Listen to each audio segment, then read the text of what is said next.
Copyright New York Times, Christopher Mele, Aggitation, 2021. Sirens, loud, ineffective, and risky. Experts say the overuse of lights and sirens, combined with speeding, pose heightened risks to emergency responders and civilians. One expert called it a public health dilemma. Studies have found that the time saved responding to medical calls by relying on lights, sirens, and speed is not meaningful in most cases. Credit: Robert Shear, The Indianapolis Star, via Associated Press.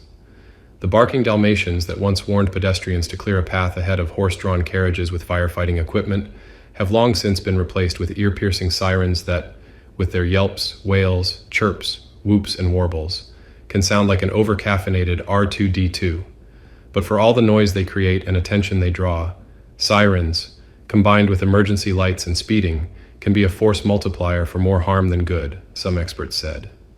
Emergency drivers are more likely to engage in risky behavior when they use lights and sirens, they say. Also, other drivers sometimes respond in unpredictable ways, such as stopping right in front of an emergency vehicle instead of pulling out of the way.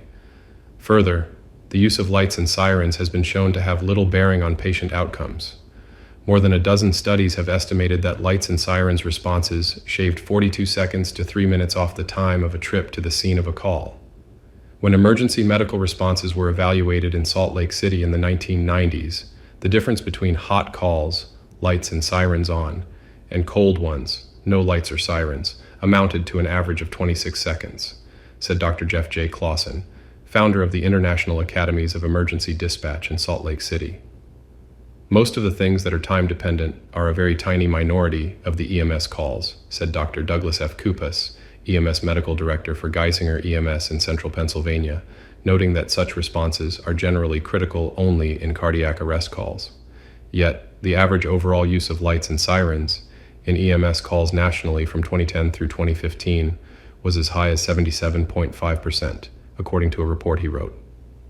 Sirens can be useful in certain situations, such as getting through red lights or stop signs, but they can be harmful to responders, who can suffer premature hearing loss, and to patients who can be stressed by the noise.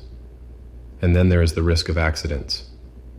A study of ambulance crashes by the National Highway Traffic Safety Administration estimated that an average of 4,500 such accidents occurred annually from 1992 to 2011, resulting in an average of 33 deaths and injuries to 2,600 people each year.